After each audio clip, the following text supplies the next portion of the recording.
జనవరి 18. యేసు, నా రాజ్యము ఈ లోక సంబంధమైనది కాదు. నా రాజ్యం ఈ లోక సంబంధమైనదైతే నేను యూదులకు అప్పగింపబడకుండునట్లు నా సేవకులు పోరాడుదురు గాని నా రాజ్యము ఇహ సంబంధమైనది కాదనెను. యోహాను 18:36. క్రీస్తు రాజ్యం ఈ ప్రపంచానికి సంబంధించినది కాదు అనే ఈ సత్యం నన్ను ప్రపంచ రాజకీయాల నుండి దూరంగా ఉంచడానికి పూర్తిగా సరిపోయినది. నేను రాజకీయాల్లో పాల్గొంటే ప్రపంచ సమస్యలను పరిష్కరించగల సామాజిక వ్యవస్థపై నమ్మకం ఉన్నట్టు అవుతుంది. కానీ నిజంగా నాకు అటువంటి నమ్మకం లేదు. ఎందుకంటే మొత్తము లోకము దుష్టుని అధీనమందు ఉన్నది అని నాకు తెలుసు. యోహాను మొదటి పత్రిక 5వ అధ్యాయం 19వ వచనం. రాజకీయాలు సమాజ సమస్యలను పరిష్కరించడంలో పరిపూర్ణంగా విఫలమయ్యాయి. రాజకీయ పరిష్కారాలు కేవలం పుండు మీద వేసిన బ్యాండేజ్తో సమానం. అవి అసలైన లోతైన వ్యాధిని తాకవు. చెరిగిపోయిన సమాజంలో మౌలిక సమస్య పాపమే అనే విషయాన్ని మనం బాగా తెలుసుకోవాలి.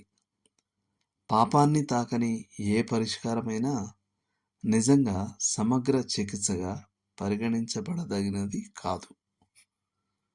ఇప్పుడు ఇది మనమిచ్చే ప్రాధాన్యతల విషయంలోకి వస్తుంది.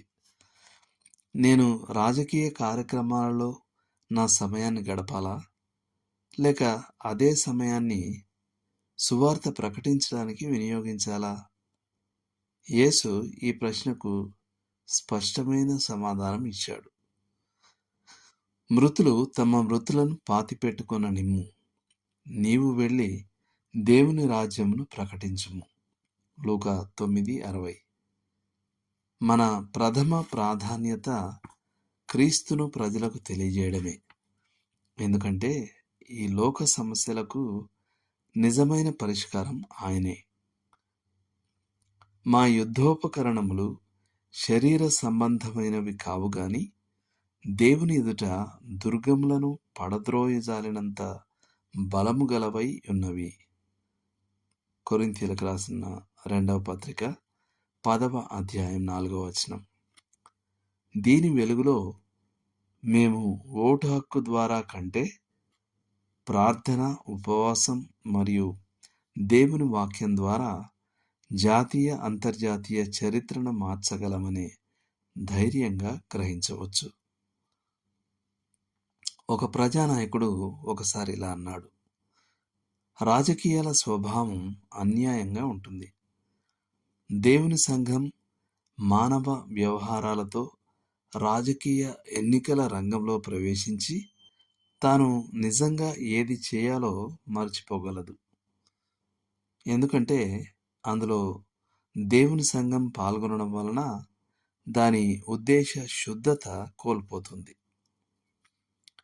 ఈ యుగంలో దేవుని ఆలోచన ఏంటంటే ప్రపంచ దేశాల నుండి తన కొరకు ప్రజలను పిలవడం.